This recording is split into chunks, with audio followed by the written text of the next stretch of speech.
Ako din po ang parehong Police Colonel Eduardo Asierto na matagal nang ipinapahanap at ipinapapatay ng dating Pangulong Duterte sa militar at sa kapwa ko pulis.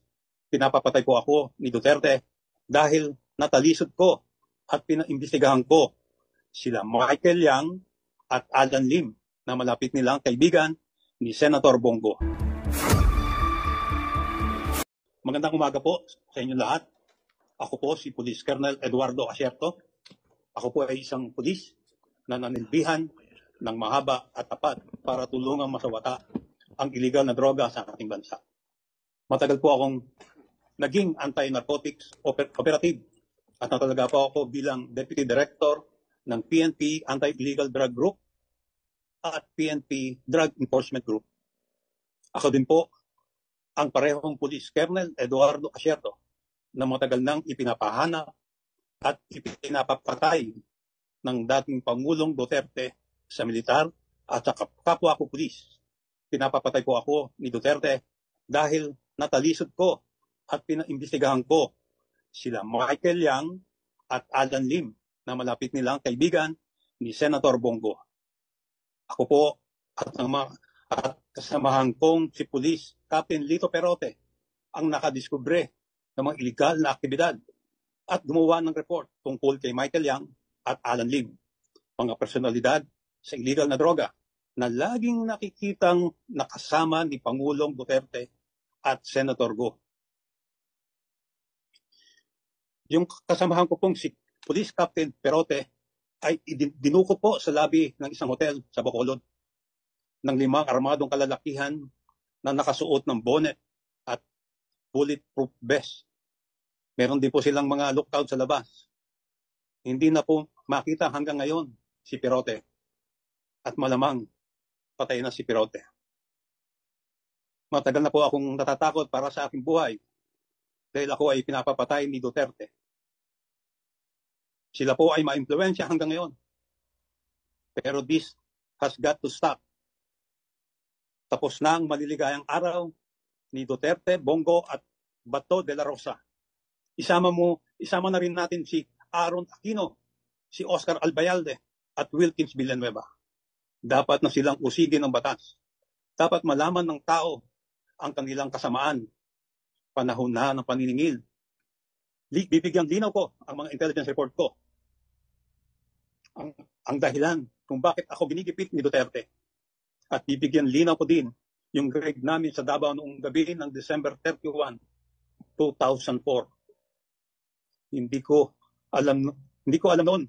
Papala tayo pinadolo ko ni Duterte.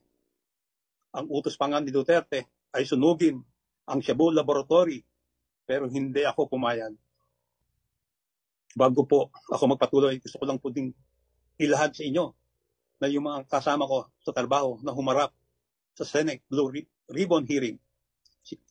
Si Captain Perote, si Master Sergeant Jerry Liwanag, kasama na din si Director Fajardo, lahat ay patay na. Silang lahat ay pawang mga inosente at walang kasalanan. Matitino po silang mga pulis at tapat sa kanilang tungkulin. Si Master Sergeant Jerry Liwanag ipinagbabaril at napatay sa Bulacan. Si Director Fajardo namatay na mag-isa sa ibang bansa. Si Captain Perote hanggang ngayon nawawala at patay na. Ito po yung aking timeline.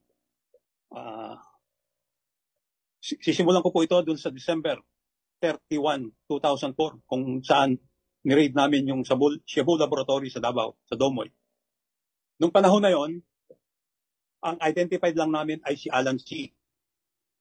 Kasi siya yung lagi nagpupunta sa laboratory. Si Johnson Chua, na identified na owner at financier, ay hindi namin nakikita na pumapasok sa laboratory. Pero yung bahay niya, alam namin kung saan, sa Davao City. Pero during that time, hindi namin siya kilala. Si Michael Yang naman ay hindi namin nakita during the surveillance sa Davao noong December 24. Nagsimula po kami mag-surveillance sa Domoy is ng late October At nag-full-time kami ng full-time surveillance noong November hanggang December, hanggang sa dismantle namin siya. Si Michael Yang, talagang hindi siya nakita ron. Hindi namin siya nakita. Kasi ang participation ni Michael Yang during that time is siya ang sumalubong ng 2 container ng mga equipment at chemicals na galing ng Pulyok Port sa Cotabato City. Siyang tumanggap, siya nag-ayos, at siya nag-atid sa iba-ibang lugar. Hinatid niya sa Cagayan de Oro at doon sa Domoy. Yan ang participation ni Michael Yang sa Davao Laboratory noong 2004. Noong April 2016, una kong narinig o unang nireport sa akin ng aking asset, si Michael Yang. Ipinakita sa akin ng aking asset yung picture ni Michael Yang, ni Duterte at ni Bongo sa loob ng eroplano. Yung pong nakikita nyo, yan po yung picture na pinakita niya sa akin. Ang sabi niya sa akin dito is si Michael Yang is laging kasama si then presidential candidate Duterte at si Bongo. Nung tinanong ko kung sino si Michael Yang, ang sabi niya, si Michael Yang ay kasama sa Davao Laboratory. Nung makuha ko yan, April 2016, hindi ko masyadong inintindi kasi eleksyon. Pinabayaan ko lang yung information na yon. Pero,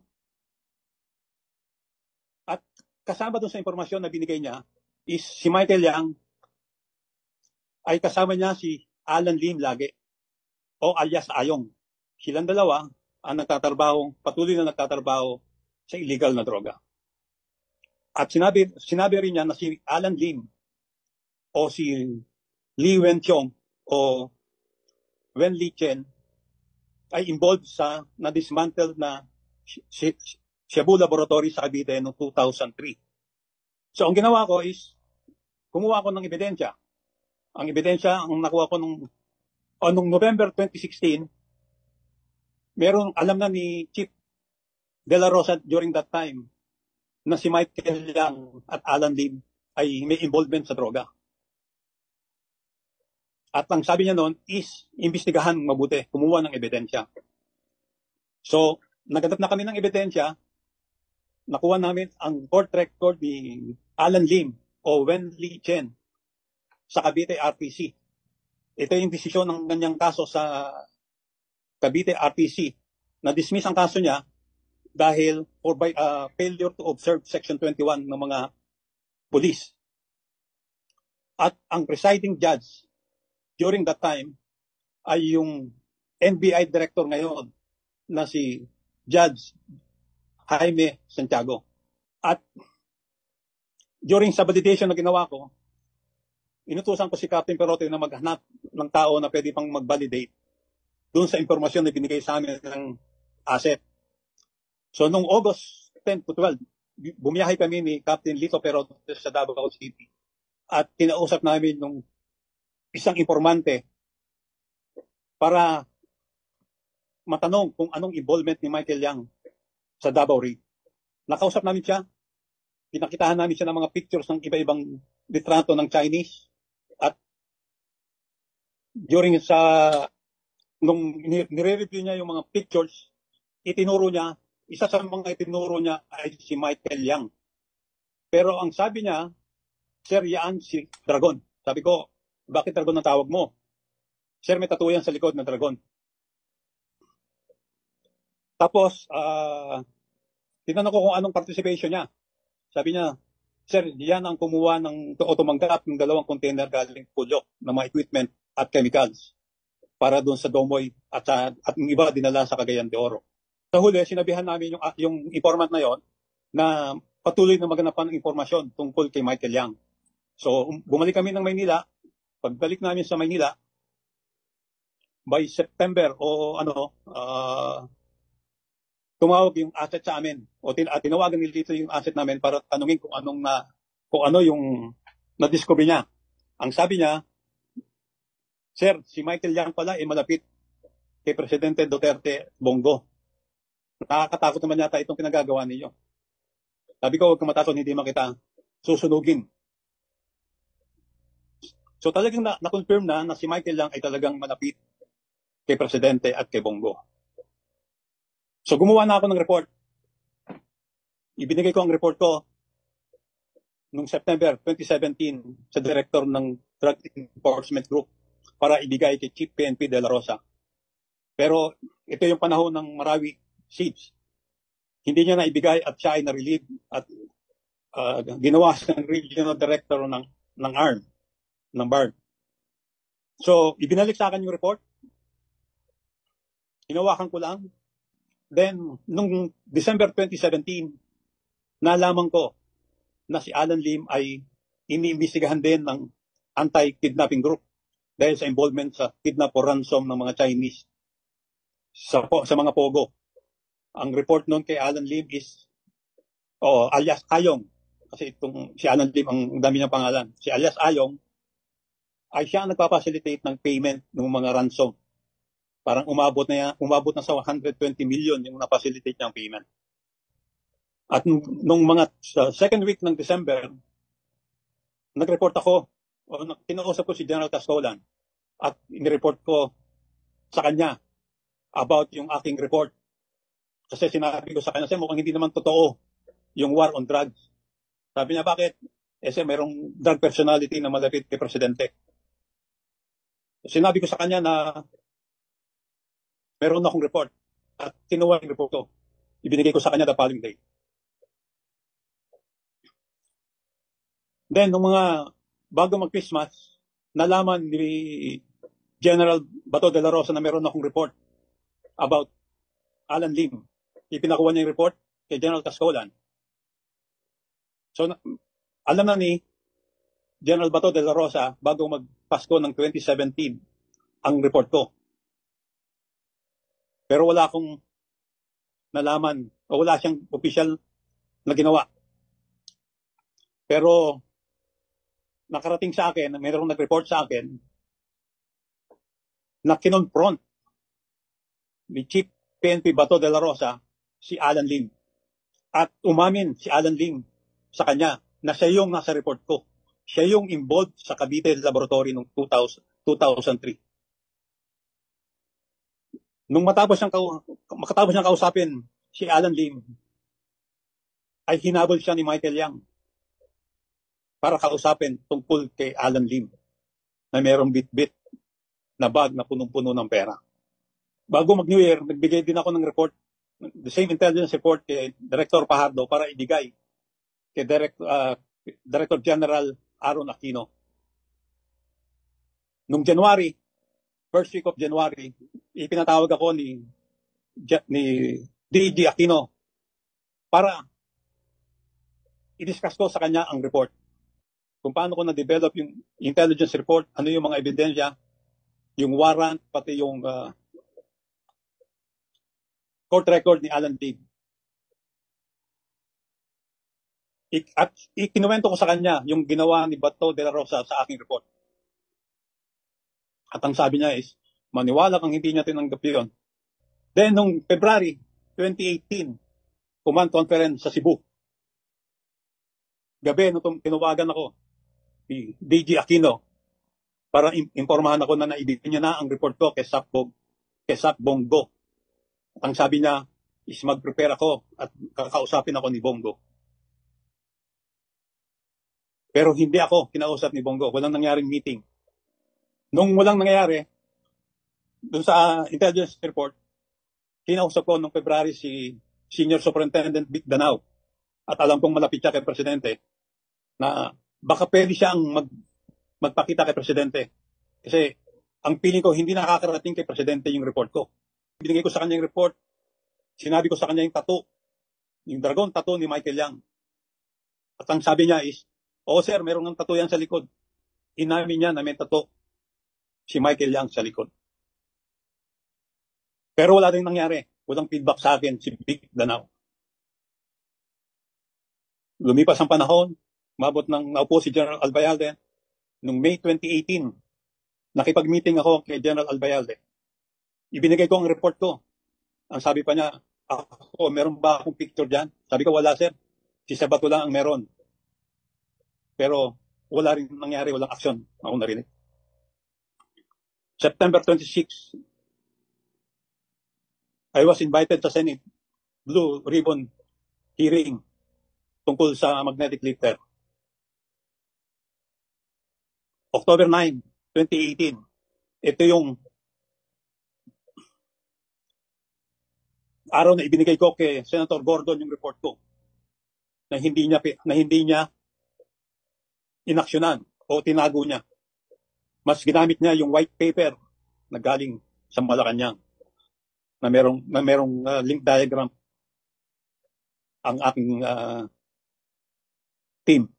Noong March 2019, ito na yung lumabas na yung 10 million bounty para sa ulo ko. Yan po yung timeline ng aking report. Ngayon po, ibibigay ko naman sa inyo yung anong ginawa nila sa aking report. Una, si Presidente Duterte. Si Presidente Duterte ang unang naglabas ng pangalan ni Michael Yang noong October 4, 2018 sa isang dinner sa mga opisyalis ng PMAAA. At ang sabi pa niya rito, si Michael Yang daw ay isa lang drug addict. At tinakot pa niya ako dito eh. Sabi niya, binabantayan daw ako ng China. Bakit kaya niya alam? Pinayagan kaya niya. Then, meron siyang okasyon sa South Cotabato. Dito talagang dinaretso niya lang ang militar. Bakit daw buhay pa ako? At kung ano pang sinabi na ni Duterte sa akin dito. Nagbigay daw ako ng 1,000 AK-47 sa NPA. Alam ni Duterte ang report ko as early as January o December 2017 pero wala siyang response. Hindi niya inaksyonan. At nung mabalita nilang lalabas ang report sa Senate hearing, siniraan nila ako. So ang aking analysis dito is President Rodrigo Roa Duterte, si Bongo, Bato de la Rosa, Oscar Albayalde, Aquino, Wilkins Villanueva, pinotat, binibigyan nila ng proteksyon si Michael Yang at si Johnson Chua at Alan C.